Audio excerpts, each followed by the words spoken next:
Tea time with Trav. Anybody that's saying they're tired of hearing about the R. Kelly case are the same ones that try to sweep it under the rug when somebody in their family is guilty of committing sexual acts like that. Y'all have been protecting y'all brothers, y'all daddies, y'all uncles, y'all pastors for years.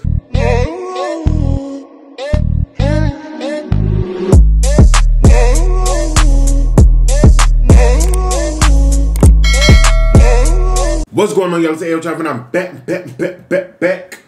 I'm back again, but guess what? I forgot my water. 1 second. All right, y'all. We back. Yo, I have smothered pork chops. I have mashed potatoes and corn. Now that I know how to make gravy on my own, y'all can't tell me I'm gonna smother everything. I might smother a burger. I don't know. But let me say grace, Phoenix, sit down. Don't start. Sit down. She always want to start as soon as I start filming, y'all. Father God, I come to you today to watch over this food. Please give your nourishment to my body. Please dip and digest this food properly. You know my prayer. Amen. Amen. I'm done. Amen. How was y'all day going today? Let me get a little close up.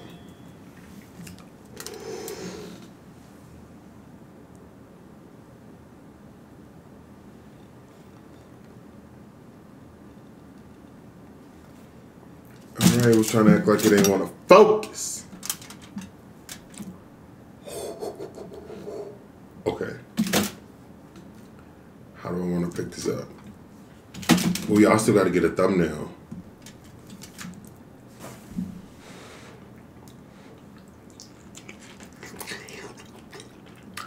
It's hard. It's very hot.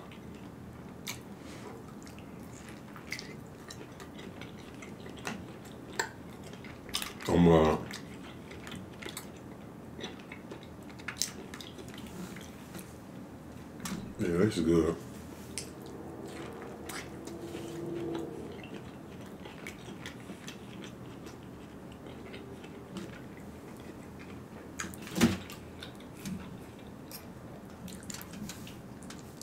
Let me slide that right there. I'm trying to cut this as opposed to picking them up like that. Cause it's big. You on the mic?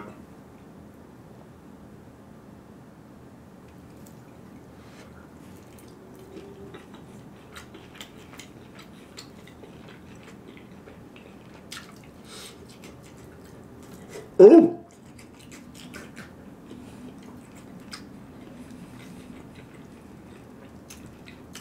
The potatoes was hot.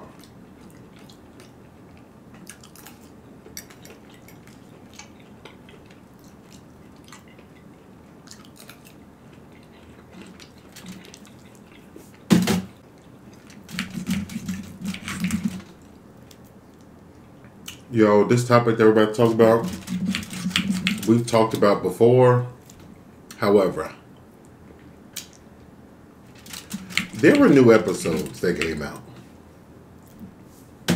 There was more information that came out. Get my phone ready.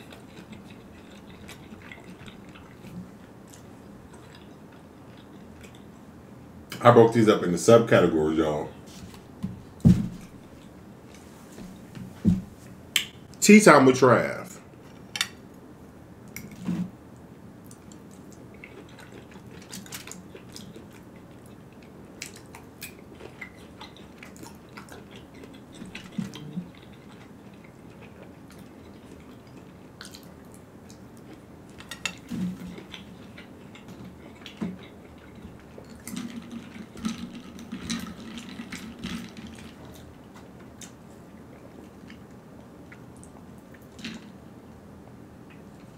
Whew.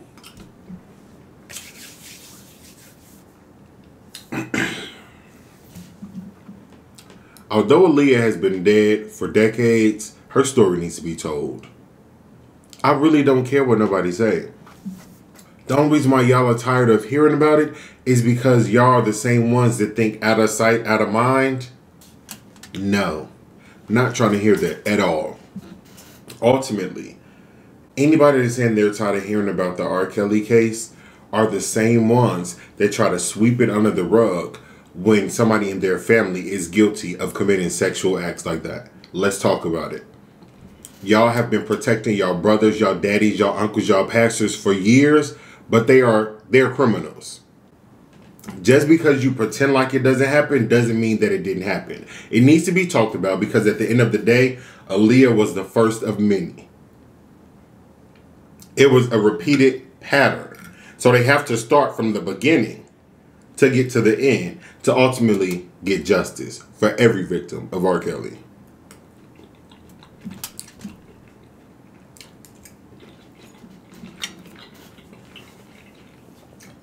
Now let's go ahead and get into some notes that I took from the new Surviving R. Kelly episodes. Whew. Those tattoos are hot. First and foremost, I didn't know that there was an R. Kelly and Aaliyah sex tape. At all. It makes sense because he records pretty much everything, but that was information that we did not know until recently.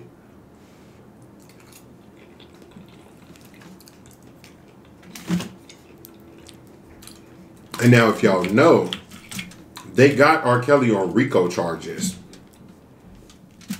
So unfortunately, in order for the case to stick the way that they needed it to, they had to grant immunity to some of his entourage. And it made me frustrated, but I get it. I definitely get it.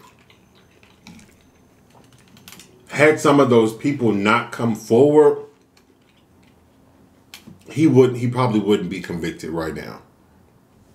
Because they provided evidence and testimonies that nobody else had.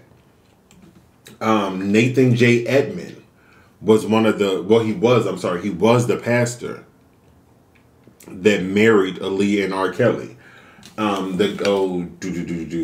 didn't write down the guy's name, but if I'm not mistaken, it was R. Kelly's former manager who they said took $500 to get fake IDs and fake documents in order for them to be able to get married. And the reason why he rushed the marriage was because Aaliyah was allegedly pregnant.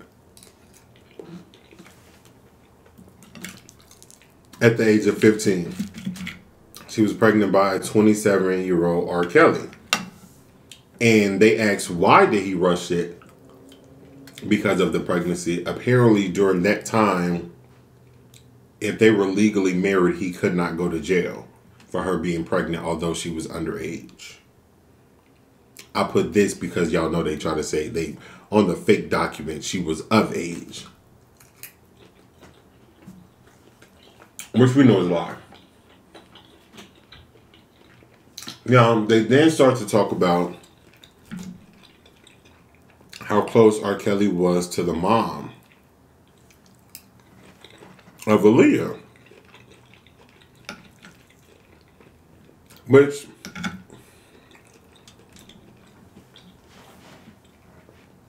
I don't know. I just find it really, I'm sorry. I can't help but to think that her mom knew more than what people think she knows. We don't really know what she says she know or what she says she don't know because she doesn't talk about it. Why don't she talk about it? Because she signed an NDA.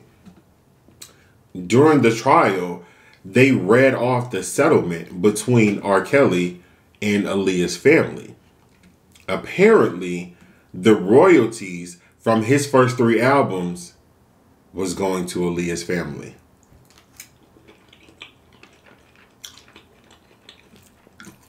And that was a form of hush money. Now, in one of the documents they have, they say the payment was only $100. But they have other evidence that suggests it was over $3 million.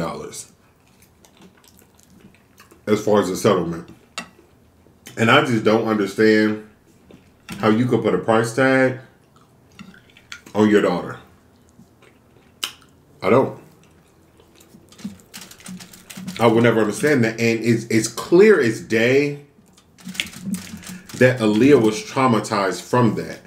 Because ultimately, that last and final album that she had before she passed, it was dark. It was extremely dark.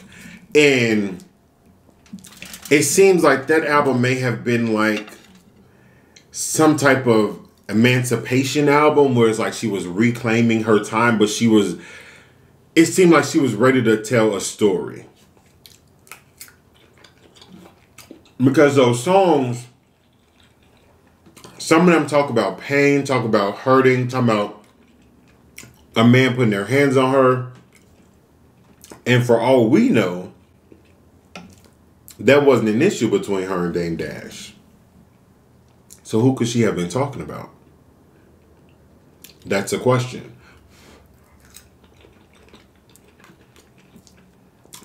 Also, during the trial, because R. Kelly liked to film everything, the jurors had to watch a plethora of videos of him physically abusing women, sexually abusing women, verbally abusing them, threatening them with weapons, etc.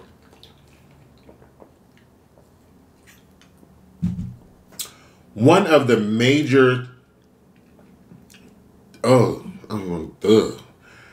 one of the major tapes that stood out to me, the reporters were discussing it. They said in the video, R. Kelly had the girl repeat after him where she was degrading herself, saying, "Sorry, daddy, I did wrong, punish me," and things like that. And they say vividly, in the video, he's peeing on the girl. He made her take human feces. If you don't know what that is, Google it. It's the stuff that come out your butt. Made her take human feces, smear it across her face, smear it across the ground, and she had to crawl in it. She also had to eat dookie. And some of the reporters said that it was so bad, the tape was so bad that they had to walk out. They couldn't even stomach it. So they were saying they couldn't imagine what those women had to go through. I thought I was something. And for all the people that's trying to pretend as if it didn't happen, it's on video. They watched the videos.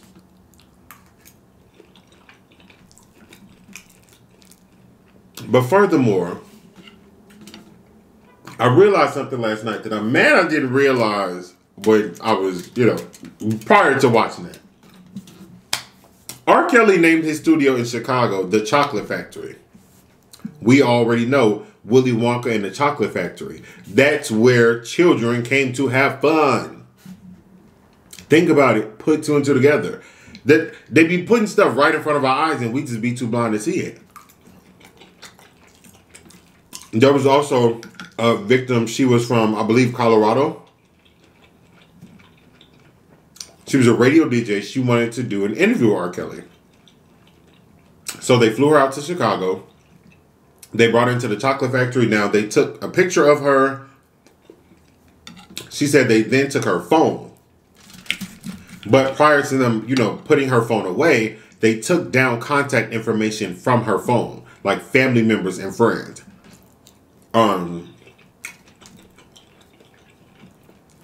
So they then put her in a room. Once she's in the room, she hear click, clap, clap, clap, clap, clap.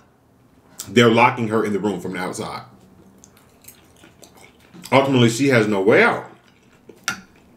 But she's still thinking that just maybe this is the type of security that he goes through because he is R. Kelly.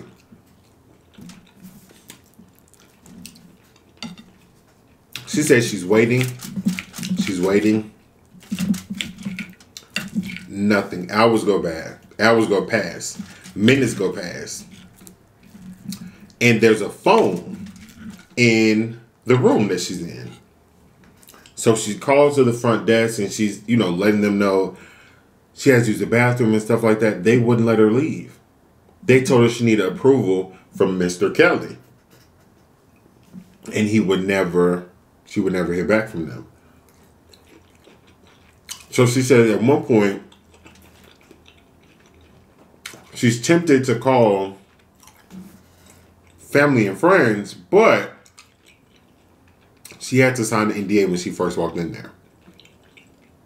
And she also remembers they took down contact information for her loved ones. So, in her head, she's thinking, if I say anything and it goes left, are they going to hurt my family?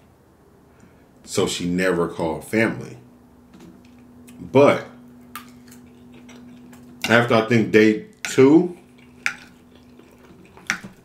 or 3, they finally brought her some food. They let her know, we're going to bring you some Chinese food.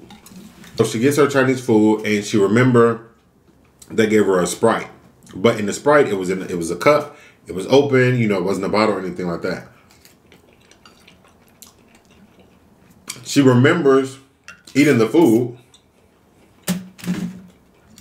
But when she woke up, she was laid on the couch. And it surprised her because she wasn't on that couch before going to sleep. And at this point, she says R. Kelly is in there.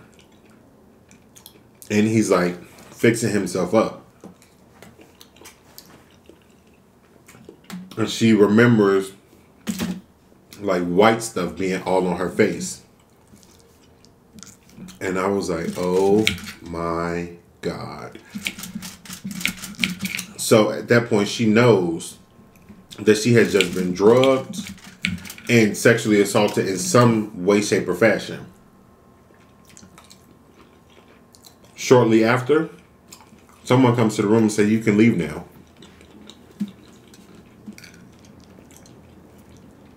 She leaves out of the room. She gets to the front desk. They make her sign a second NDA to make sure this didn't get out. And apparently, that became his MO. Intimidation by law, because you have these NDAs. Nobody wants to break an NDA. And also, intimidation by force. He put fear in these women. He literally treated them so poorly. There were times they said where one of the girls ended up twerking on another one of the girls because he tried to make them seem like they were all this happy family. So they're having a party. They're twerking on each other. He gets upset. He takes the 2 girls into a different room and made them fight each other. They had to fight for their spot to be number 1.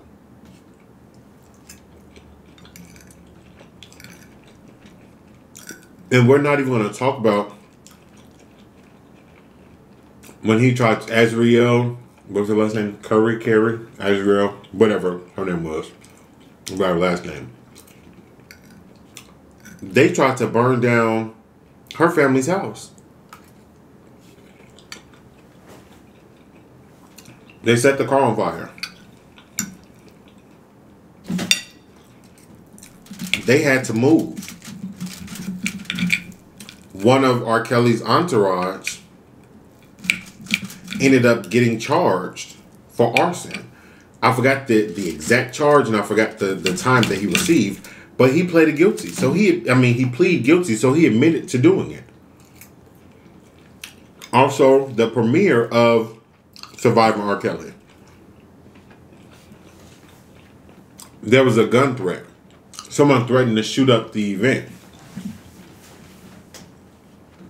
Who pleaded guilty to that? Somebody in his entourage. So there's no way at this point people can say he's not guilty of everything they're accusing him of, because it's clear as day. There's photographic evidence. There's witnesses, whether you want to believe them or not. There's video evidence. There's written evidence. That man is disgusting. He's sick. And I don't care when people say that they are tired of hearing it. It does not matter. Those stories, those scenarios, all of that replay in those victims' head every day. If they want to talk about it every day for the rest of their life, guess what? Do it. do it until something is done. And that's what they had to do. The very first girl that's still alive, aside from Aaliyah, she reported this back in, I believe, 1992 or something like that. Nobody took her serious. That is 30 years. I was just being born. But because they kept saying stuff about it, they kept applying pressure, we now have a conviction. That's what it takes.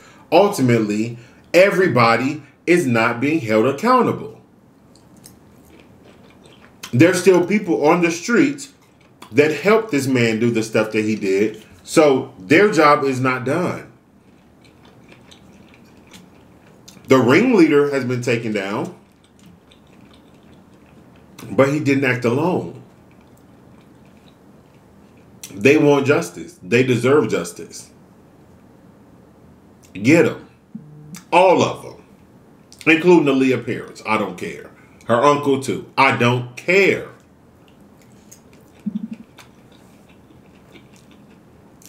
And then I see people on social media, oh, well, maybe she didn't want her story to be told and she's not here. Guess what? And they said that it's not fair. I get it. I do. However, what's not fair to these victims is that she is labeled as Jane Doe #1, and her story was the beginning of a never-ending, until now, predatory sex traffic ring. Therefore, her story has to be told in order for them to show that this is an ongoing thing. He didn't just wake up one morning and say, oh, I want to do this. No, he had been doing it. He'd been doing it. And her story being told helped so many more people after that. It validates so many other stories because there's proof. There's written proof. There's document. There's all of that coincides with other people's stories. Some of the victims were people that he made or he promised to be, he would get them a career. They would be singers. So he had them being background singers for Aaliyah's first album. Those were some of the women that he abused. And they were teenagers. They were 15, 16. He told them after concerts that they would have to go in a room, and instead of singing, he wanted them to dance and take their clothes off for him. But he threatened them and told them, if y'all don't do it, y'all won't have a career. You're going to go back to struggling. So pick your poison. And they're little kids. They don't know no better. So they're doing what they're told. However, if there wasn't proof of the Aaliyah situation, that would never coincide with their story, meaning people wouldn't believe them. They have proof and people still don't believe them.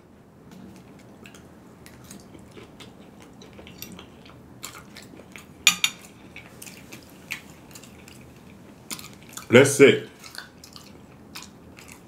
Sick. Anyway, on my hand up. Oh, steps on me. On my time. So.